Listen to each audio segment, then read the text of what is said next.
नमस्कार, मैं हूं अतुल सिंघल। स्वागत है आपका हमारे खास और दैनिक कार्यक्रम नमो इम्पैक्ट में।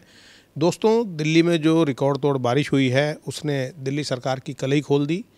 ये ठीक है कि बारिश काफ़ी ज़्यादा हुई है, लेकिन इसका दूसरा पहलू ये भी है कि दिल्ली सरकार की तैयारियां बाढ़ से या जल भराव से निपटने की बिल्कुल नहीं थीं।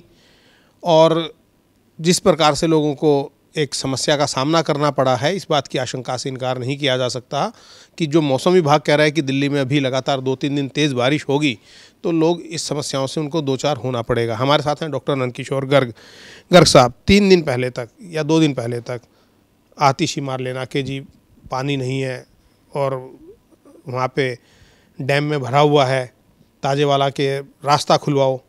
अब मुझे लगता है कि वो बोलना शुरू कर देगी, ताजेवाला के गेट खोल दिए इसलिए दिल्ली में बाढ़ आ गई। 10 साल इसी ढंग से दिल्ली में, दुर्भाग्य दिल्ली वालों का हमारा है कि एक ऐसी सरकार जो कोई जिसकी न प्लानिंग है, केवल लोक लुभावन जो हो जाए वो मैंने किया। वो विश्व के स्तर के मोहल्ला क्लिनिक, विश्व स्तर की सड़कें, पेरिस जैसी राजधानी, हर घर में नल से पानी पहुंच जाएगा और कहीं भराव नहीं होगा, हमने सब ठीक कर दिया। उसके भगवान ने सुनी उसकी आतिशी की, पानी की समस्या एक ढंग से तो ठीक कर दी। बेचारी भूख हड़ताल कर रही थी, अनशन थी, हॉस्पिटल चली गई थी। भगवान ने 2-2.5 घंटे में सारी इच्छाएं, जून के महीने का सारा डेफिसिट 2-2.5 घंटे की बारिश ने ठीक ठाक कर दिया। अब जो आपने दूसरी बात कही, कल दिल्ली में 3-3 घंटे एक जगह से दूसरी जगह जाने में लगे क्योंकि सब जगह जल भराव। तो आप लगातार 3 महीने से चल रहा था कि सारे नाले साफ कर दिए हैं, सब व्यवस्था ठीक है। इस बार किसी भी अंडर ब्रिज पर जो वो सीन आया करते बस डूबने के, वो नहीं होंगे। लेकिन उससे भी ज़्यादा हुए कल तो। हाँ, तो इसलिए जो झूठ बोलने की कोई सीमा तो हो। मैंने गोइबल्स का नाम सुना है हमने, कोई जो सबसे ज़्यादा झूठ बोलता था द्वितीय विश्व युद्ध में, जो जर्मन का साथी था गोइबल्स, इटली का। पर इन्होंने तो, इनके अंदर हुड़ लगी हुई है कि आज जेल में बैठ के सरकार चलेंगी तो ऐसी सरकार चलेंगी।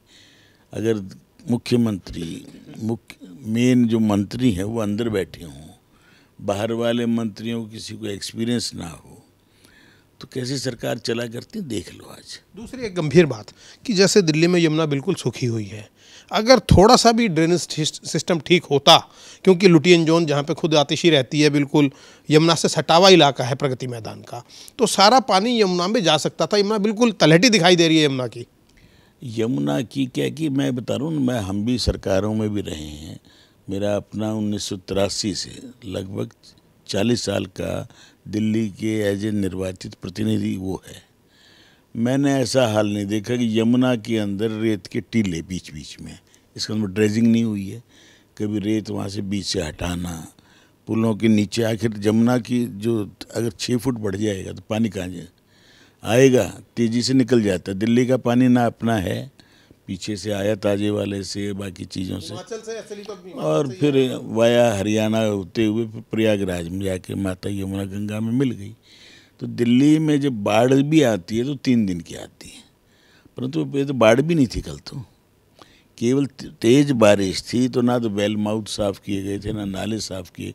अब नालों का झगड़ा ये भी नहीं है कॉरपोरेशन के हैं, ये दिल्ली सरकार के हैं, ये अब तो एमसीडी में भी केजरीवाल है नहीं, और वो भी फिर इन्होंने सब एक जगह कर दिए कि इन सब का व्यवस्था कोऑर्डिनेटेड देखी जाएगी। परंतु देखने वाला तो कोई नहीं ना, जेल से कैसे देखेंगे। आज दिल्ली वालों को देखना चाहिए कि भी उन्होंने अपने भाग्य को केवल फ्री बिजली, फ्री पानी के नाम पर अपने आप को समाप्त क्यों कर रहे हैं। वेनेजुएला का यूट्यूब पे देखे, वेनेजुएला एक देश है, उसकी क्या स्थिति हुई है फ्री के नाम पर। और पानी फ्री भी नहीं है डॉक्टर साहब, क्योंकि पानी का जो टैंकर की भुगतान करना पड़ रहा है वो शायद जो मासिक बिल आएगा उससे ज़्यादा है उसका भुगतान। मैं तो कह रहा हूँ कि टैंकर माफिया के खिलाफ तो इसने चुनाव लड़ा था, एडहॉकिज्म के खिलाफ चुनाव लड़ा था। कोई टेम्परेरी वर्कर नहीं होगा दिल्ली सरकार में, ये कह के चुनाव लड़ा था। ये मैं यहाँ पे आपको रोक रहा हूँ और दर्शकों को वो वीडियो भी एक सुनाऊंगा जो आजकल व्हाट्सएप पर चल रही है, जिसके अंदर अरविंद केजरीवाल बोल रहे हैं कि टैंकर माफिया यहाँ पर जो है, हर एमएलए का टैंकर माफिया है और खूब पानी की कोई कमी नहीं है। वो वीडियो आप पहले सुनिएगा। दिल्ली के अंदर पानी की कमी नहीं है। Delhi produces 840 million gallons of water every day and Delhi has a population of 1.5 crores. It comes to 220 liters per capita per day. 220 liters means 11 buckets of water for every single citizen in Delhi. Germany produces 150 liters per capita per day. England produces 150 liters per capita per day. Still those people get 24-hour water supply in their homes. Delhi produces 220 liters per capita per day. Still we don't get water in our homes. So हमने right to information में आके application डाली government को कि दिल्ली का पानी जा कहाँ रहा है। तो वहां से जवाब आया कि 50% दिल्ली का पानी लीक हो रहा है। That means about 420 million gallons of water is leaking every day. 420 million gallons पानी अगर रोज दिल्ली की सड़कों पे आ रहा है, हमने कहा जी 3 दिन में तो बाढ़ आ जानी चाहिए दिल्ली के अंदर, पर दिल्ली की सड़कों पे तो पानी दिखाई नहीं देता। तो उनका जवाब आया कि अंडरग्राउंड पाइपलाइन लीक कर रही है। सो हमने कहा अगर अंडरग्राउंड पाइपलाइन लीक कर रही है तो Delhi's water table should rise. That is also not happening. Delhi's water table is also going down. So where is this water going? So हमने जांच करने पे पता चला that there is a huge mafia that is operating in Delhi, that is called tanker mafia. There are 1,500 water tanker companies operating in Delhi. So it's a 1,000 crore business of tanker mafia that is going on. And who owns these 1,500 companies? It's all MLAs from all political parties. तो जब तक इस देश की राजनीति साफ नहीं की जाएगी, तब तक आपके घर में पानी नहीं आने वाला। तो आपने देखा डॉक्टर साहब किस तरीके से अरविंद केजरीवाल ने यही कहा कि सारे एमएलए टैंकर चला रहे हैं, पानी ज़्यादा है लेकिन उसका रखरखाव नहीं है। ये 10 साल पुराना उनका बाइट है, जब आंदोलन के समय। इस प्रकार के जो आंदोलनकारी लोग हैं, ममता ने परसों क्या बोला अपने एमएलए और मंत्री को, तुमने कलकत्ते का नाश कर दिया है, ये तोलाबाजी नहीं चलेगी। वो बंगली शब्द तोलाबाजी, और ये तुमने यहाँ पे सब बसा दिए, क्योंकि सबसे अच्छे एरिया में बसा दिए उसने, मंत्री बोस ने।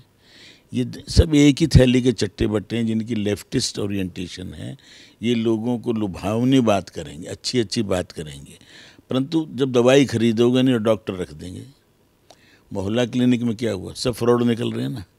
एक एक आदमी, एक डॉक्टर जिसको आपने परमानेंट एम्प्लॉई नहीं है आपका, उसको अधिकार दे रखा है कि जांच करा ला, MRI करा ले, कैट स्कैन करा, ये करा, और वो साइन कर करके दे रहा है, तेरी ज़रूरत है या नहीं, वहाँ बिल बन रहे हैं। तो सारी स्थिति क्या है? जब आपने ना डॉक्टर रखेंगे परमानेंट, ना कंपाउंडर रखेंगे, दवाई खरीदेंगे नहीं, तो नाम दे दो ना, कितने बड़े बड़े बोर्ड लगा लो आप। वो तो है ही। और इसके अलावा क्या ना, विरोधाभासी बातें क्या हैं। कल प्रेस कॉन्फ्रेंस में कहा कि 200 जगह हमने चिन्हित की और सारे अमले को काम पे लगा दिया। अगर काम नहीं होता तो बोलते हैं कि LG नहीं करने दे रहा, या काम जो है अधिकारी हमारी नहीं सुन रहे, हमारे अंडर में नहीं है। और अगर कुछ होता है तो वो बार बार मैसेज ये भी देते हैं कि हमने सब लोगों को काम पे लगा दिया, हमने काम करा दिया, हमने मोहल्ला क्लिनिक बना दिए, हमने स्कूल बना दिए। कल उन्होंने क्लेम किया ना हम सब छुट्टियां रद्द कर दी, सारे लोग अलर्ट हो जाओ। भैया सबको मालूम है मानसून आ रहा है, प्रेडिक्शन चल रही है, मानसून की प्रतीक्षा इस बार तो गर्मी ने हम दिल्ली वालों को क्या हाल किया आप हम सब ने भुगता है ना। वैसे भी मौसम विभाग ने कहा था सही समय पे मानसून आ रहा है, लगभग सही समय पे आ गया, और आके ये तो प्री मानसून बताया था। मानसून तो आजकल में आना था, नहीं है। हाँ तो पर आज 29 हो गई। अगर आज भी बारिश हो रही होती तो आपको यहाँ पहुँचने में कितनी देर लगती? मैंने कल देखा है, कल 2 फंक्शन में जाना था और मेरे सामने ही सड़क बनी थी, PWD दिल्ली ने बनाई, बिल्कुल सामने। गाड़ी आपने कितने झटके का, नई सड़क 15 दिन पहले सारी उड़ गई। आपने एक महत्वपूर्ण बात अभी और कही और जो चेतावनी दी है कि यमुना के अंदर 6-6 फुट गाद भरी हुई है, यमुना की सफाई नहीं हुई। तो अब क्या ये माना जाए कि जिस तरीके से बारिश चल रही है, अगर बाढ़ की स्थिति बनती है तो दिल्ली को फिर वैसे ही सामना करना पड़ेगा? जो भगवान की मर्जी होगी, इनके बस का कुछ है नहीं, इन्होंने कोई तैयारी नहीं है। करेगा कौन तैयारी, जब तैयारी करने वाला अंदर बैठा है वो, और वो कह रहे मैं इस्तीफा भी नहीं दूंगा। अरे कार्यवाहक बना दे, अपनी पत्नी को बनाना चाह रहे थे उसे बना ले। दिल्ली को कोई तो घूम फिर के देखे। हमेशा इंस्पेक्शन करने से, फील्ड में जाने से सफाई, नालों की सफाई हुआ, वीडियोग्राफी हुआ करती थी हमारे टाइम में। मजदूर कितने काम कर रहे हैं उसका लॉग बुक भरी जाती थी, एक एक चीज़ देखते थे। काउंसलर निकलते थे फील्ड में, MLA निकलते थे। खुराना जी मुख्यमंत्री और साहब सिंह थे तो दौड़ाए रखते थे। अफसर ये कहा करते सारे न सोने देते हैं, मैं न आराम करना। गाद की तुलाई और नपाई भी होती थी, कितनी गाद निकली है। तो आज तो कुछ भी नहीं हो रहा ना। जब आपने सरेआम खुले जो शेड्यूल्ड रेट से 40% कम पे रेट पे काम हो रहे हों, मेरे को मुख्य काम होंगे ही नहीं, क्योंकि आज की तारीख में हर जो इलेक्टेड आदमी है, इनके झाड़ू वाला 2 लाख रुपये महीना तो पार्टी को देना पड़ता है उनको। इट्स मैटर ऑफ रिकॉर्ड कि हर काउंसलर एमएलए पार्टी को चलाने के लिए 2 लाख रुपये महीना देता है। कहाँ से देगा? वो ठेकेदारों से लेगा। ठेकेदारों को 4-4 साल से भुगतान नहीं हुए हैं एमसीडी वगैरह में, तो सब काम ठप पड़ा है ना। नए आदमी रखोगे नहीं, पुराने रिटायर होते जाएंगे। एक स्टोर पर जनरली लगभग 150 लोग होते थे जब मैं काउंसलर था, आज 10 आदमी हैं, तो 150 लोग निकला करते थे अपनी रेहड़ी लेके, फावड़ा लेके, सामान लेके, सड़क की रिपेयर करने के लिए, कहीं टूट फूट को ठीक करने के लिए, नालों को साफ करने। आज जब आदमी नहीं है तो देखा आपने कोई रेहड़ी लेके निकलता हो। इसलिए सब व्यवस्थाएं चौपट हैं और अंधेर नगरी चौपट राजा जिसे कहा करते हैं, हमारे सामने हो रहा है और हम देख रहे हैं। हम मूक दर्शक बन के, जबकि आज टेक्नोलॉजी से आप हर चीज़ की वीडियोग्राफी कर सकते हैं, डाल सकते हैं, सोशल मीडिया पे डाल सकते हैं, परंतु ढीठ आदमी हैं, चल रहा है। बिल्कुल ठीक है, आपने बिल्कुल ठीक कहा। जैसे डॉक्टर साहब ने कहा कि हर चीज़ का पूरा अरेंजमेंट होता था, और हमने भी खुद 20 साल तक जो दिल्ली सरकार में देखा, रिपोर्टिंग की, तो जो किश्ती है, जो नाव है, मोटर बोट में बैठ के पूरी यमुना की विजिट हमने हमेशा जल मंत्री के साथ की, और किस तरीके से ठोकर ठीक की जाती हैं कि अगर यमुना का कोई किनारा कमज़ोर है तो उससे भी बाढ़ दिल्ली में आ सकती है। नालों में जो गाद निकलती थी उसकी नपाई और तुलाई भी होती थी, और ये भी था कि गाद कहाँ गिरेगी, कितनी गाद गिरी, पूरा रिकॉर्ड था, पूरा सिस्टम था, और इसकी तैयारी 3 महीने पहले शुरू हो जाती थी, जो इस बार नील बटे सन्नाटा है।